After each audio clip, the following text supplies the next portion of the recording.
Salut à toutes et à tous et ravi de vous retrouver pour une nouvelle édition de la Minute Quintée. On prend la direction de l'hippodrome d'Anguin ce mercredi 13 août avec les trotteurs qui seront en piste dans la 7ème course du programme. C'est le prix du pont de l'Alma, une épreuve pour chevaudage n'ayant pas gagné 245 000 euros. 16 concurrents seront en lice sur le parcours des 2150 mètres de l'anneau de Soisier avec un départ donné à l'aide de l'autostart aux alentours de 18h. On a un lot intéressant avec des chevaux plutôt bien connus dans ce genre de tournoi. J'ai pas hésité à faire confiance au pensionnaire de Thierry Duval d'Estaing. Il a deux concurrents dans cette compétition, notamment le numéro 6, Iris Desroseaux, un cheval tout neuf qui n'a couru qu'une trentaine de fois du haut de ses 7 ans, qui est tombé sur deux os plutôt, durant cet été, dont un qu'il retrouve, Imberland. Mais sur ce parcours, je pense qu'il sera vraiment bien parce que c'est un cheval qui a beaucoup de vitesse. Il l'a prouvé d'ailleurs, je regarde ses tentatives sur courte distance avec Autostart. C'est quand même assez impressionnant, notamment une victoire à Caen en une 11-4. En tout cas, c'est un concurrent qui est certainement en retard de gain, qui découvre un engagement favorable, qui est déféré des 4 pieds. Son entraîneur n'a pas caché sa confiance. En théorie, il devrait logiquement jouer les premiers rôles. Ensuite, j'ai retenu en deuxième position le numéro 9, Head of State, son compagnon de boxe, un cheval qui est un peu plus compliqué, qui s'est montré fautif à 3 reprises cette année, mais qui compte également 3 victoires. Donc voilà, c'est un petit peu tout ou rien depuis le début de la saison. Ce qu'il faut également noter, c'est qu'il a couru à 2 reprises du côté d'Anguin pour 2 victoires, donc il est invaincu sur l'anneau de Soisy. Il avait d'ailleurs remporté une course sur ce parcours, alors certes, c'était en 2021, mais il n'a jamais été battu, en tout cas sur cet hippodrome. Faudra se dépatouiller de ce numéro 9 derrière les ailes de la voiture. Ça peut être un petit peu piège derrière l'As, instinct d'âme.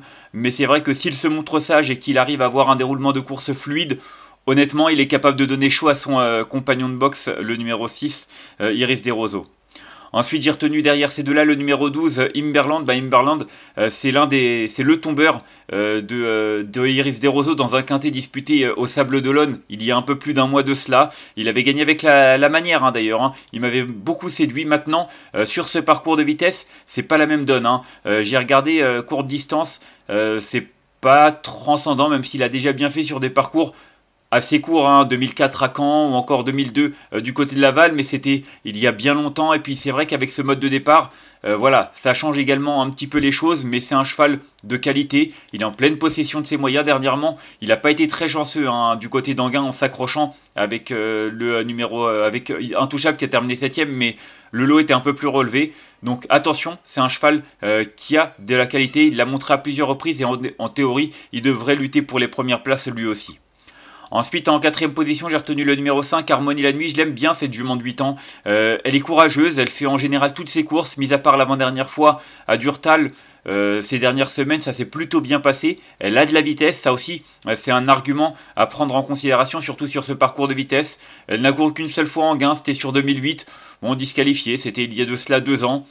De l'eau a coulé sous les ponts, c'est une jument qui sera bien mieux sur ce parcours, confiée à Franck Nivard. Voilà, elle vient de très bien courir du côté de Vichy, dans un lot qui tenait la route. Donc pour moi, c'est une concurrente qui effectue certainement le déplacement avec des ambitions. Ensuite, j'ai retenu en 5ème position le numéro 3, In Love de Giel. Alors In Love de Giel a déjà bien fait à Anguin, mais pas sur ce parcours.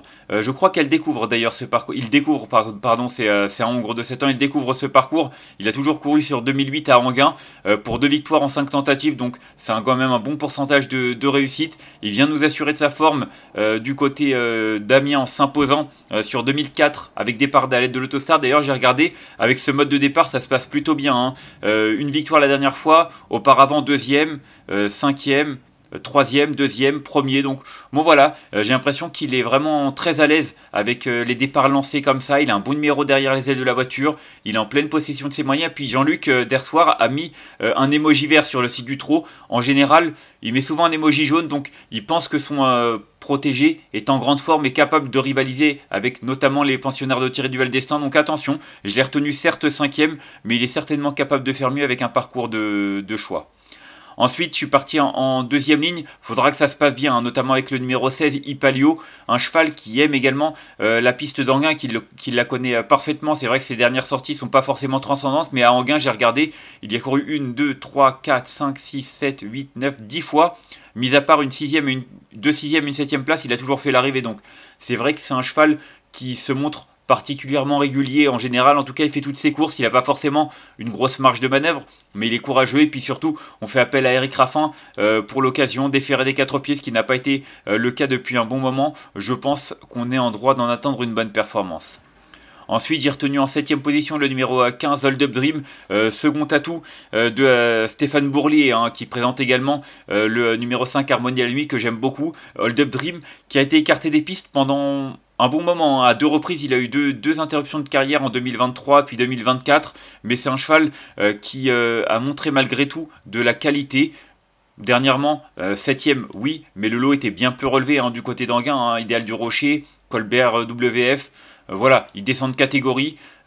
L'engagement est quand même favorable, même si c'est vrai qu'avec un meilleur numéro derrière les ailes de la voiture, j'aurais été un peu plus confiant. Mais pardon. Mais bon, il est déféré des 4 pieds et en théorie, face à une telle opposition, il doit pouvoir prétendre à une bonne place, d'autant qu'il a déjà bien fait sur ce parcours et à Anguin, enfin... Sur parcours, oui, puisque c'est à Anguin, mais ce que je veux dire, c'est qu'il a des références à faire valoir sur cette piste. Donc pour moi, il mérite quand même un certain crédit. Et enfin, en 8ème position, j'ai retenu le 14, Indigo Pierre J, qui est revenu au top. Hein. Il a connu une petite traversée du désert comme ça depuis le début de l'année, cet hiver. C'était pas transcendant. Et puis dernièrement, c'était bien mieux. Hein. C'était certes des pistes en herbe, mais il a couru à 2 reprises à Anguin pour 2 deuxièmes places. Une fois sur ce parcours, une fois sur longue distance. Donc voilà, certes, il n'a pas couru depuis très longtemps sur l'hippodrome d'Anguin, mais la forme est là. Benjamin Rochard lui est associé, donc moi j'y crois, tout du moins pour les places, parce qu'avec ce numéro 14, il faudra quand même bénéficier d'un parcours favorable. Et enfin, en cas de non partant, j'ai retenu la Saint-Stindam, qui revient bien, hein. Il a couru 2 fois cette année, c'est un cheval qui est bien meilleur maintenant piste plate, hein. Vincennes il en a marre, il l'a prouvé à plusieurs reprises ces derniers mois, donc pour moi il sera bien mieux du côté d'Anguin, il arrive avec de la fraîcheur, il a un numéro favorable pour lui parce qu'il a besoin de courir planqué, donc avec une telle position il pourra pas faire le fort, il va se retrouver rapidement en bon rang sans faire d'effort et ça c'est un avantage avec lui, donc attention, c'est juste un regret, mais c'est un vrai regret. On va faire un petit récapitulatif de ma section avec le numéro 6 que j'ai retenu devant le 9, le 12, le 5, le 3, le 16, le 15 et le 14. Et en cas de non partant, l'As.